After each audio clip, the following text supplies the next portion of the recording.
अस्सलाम वालेकुम, welcome to the accelerative presentation. इस वीडियो में मैं आपको बताऊंगा 10th क्लास से इंग्लिश के पेपर की तमाम मेन हेडिंग, क्योंकि सब हेडिंग इसमें बहुत कम होती हैं, एक आंसर की होती है और एक तो और होती हैं, तो वो आपको खुद पता चल जाएंगी। वैसे ही मैं जब फुल शॉर्ट पेपर की आपको जो है प्रेजेंटेशन दिखाऊंगा उसमें मैंने दी होंगी, तो वो मुझे फिर ज़रूरत नहीं है। जिसकी ज़्यादा होंगी वो मैं आपको साथ साथ बताता जाऊँगा।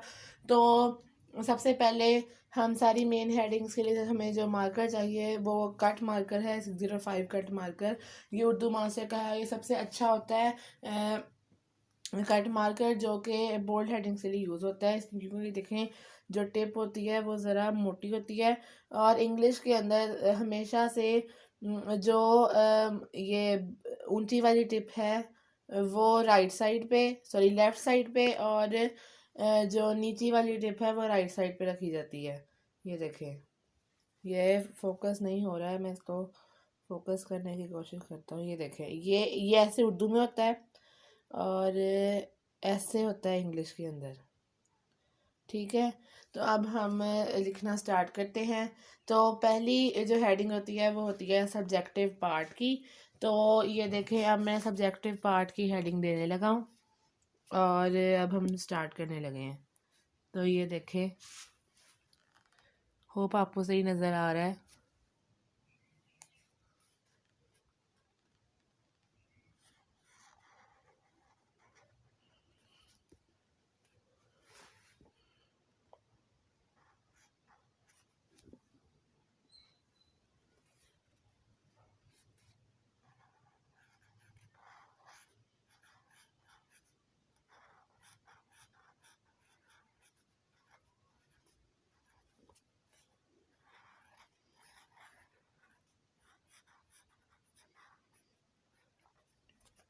सब्जेक्टिव पार्ट, इसके बाद पार्ट 1 की अगर आप हेडिंग देना चाहते हैं तो आप दे सकते हैं। आप सब्जेक्टिव टाइप भी लिख सकते हैं। इस तरह पार्ट 2 की भी होती है, फिर मुझे वो देने की ज़रूरत नहीं है। और इसके बाद क्वेश्चन नंबर की हेडिंग,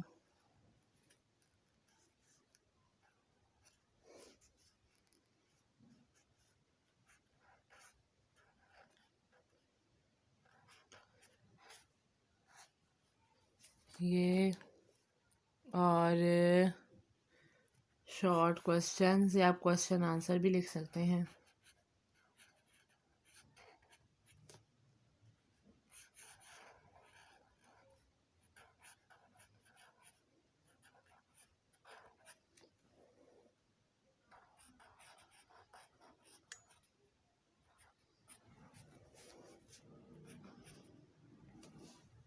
शॉर्ट क्वेश्चंस।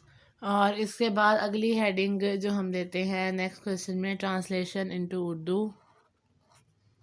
आप सिर्फ ट्रांसलेशन की हेडिंग भी दे सकते हैं, आपकी मर्ज़ी है। ट्रांसलेशन ऑफ पैसेज भी लिख सकते हैं, ट्रांसलेशन इनटू उर्दू भी लिख सकते हैं, आपकी मर्ज़ी।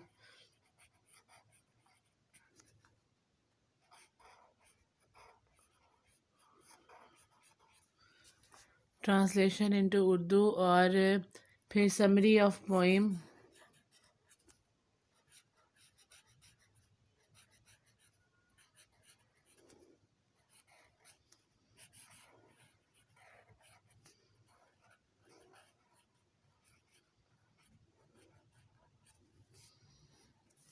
समरी ऑफ पोइम के बाद नेक्स्ट हेडिंग होती है ऐसे राइटिंग की।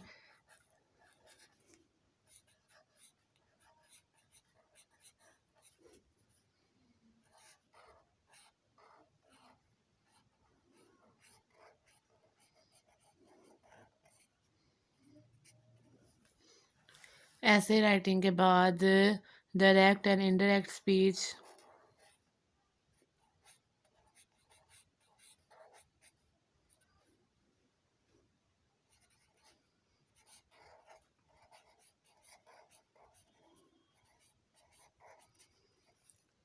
आप नरेशन भी लिख सकते हैं चाहें तो।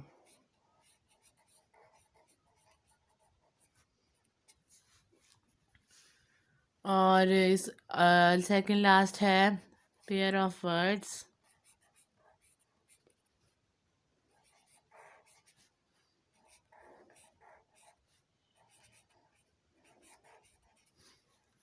और लास्ट वाली होती है ट्रांसलेशन इनटू इंग्लिश। वो पैराग्राफ होता है, मैं सिर्फ इंग्लिश लिख लेता हूँ, ट्रांसलेशन मैंने आपको ऊपर लिखना सिखा दिया है।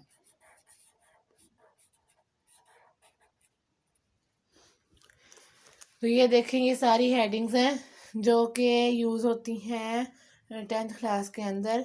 तो अब आपने इनकी अच्छी तरह से प्रैक्टिस करनी है ताकि आपको ये आ सके, और इनको आपने भी पेपर में यूज़ करना है, और इनको कैसे कैसे लिखना है और पूरा वे क्या है अच्छा वाला पेपर को अटेम्प्ट करने का, उसका मैं अलहदा एक वीडियो बनाऊंगा उस पर भी, जिसमें मैं आपको कम्प्लीटली सॉल्व एक पेपर दिखाऊंगा, और उसको फिर आप अपनी प्रेजेंटेशन के तौर पे आप उसको देखें और उसकी तरह की प्रेजेंटेशन करें। तो अब मैं मिलूँगा आपसे नेक्स्ट वीडियो में, तब तक के लिए अल्लाह हाफिज़।